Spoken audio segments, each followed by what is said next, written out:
name is Chris, and I am a financial service representative here at the center.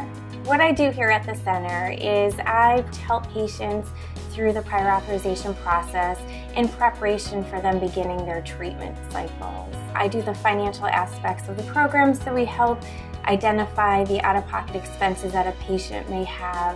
What I love about working here at the center is just day-to-day trying to help a patient make their treatment and their services here as streamlined and as easy as possible. In all honesty, my favorite thing here is working with patients that the authorization process is very difficult and challenging. And once we're able to help a patient obtain that approval and just being able to give that information to the patient is just wonderful.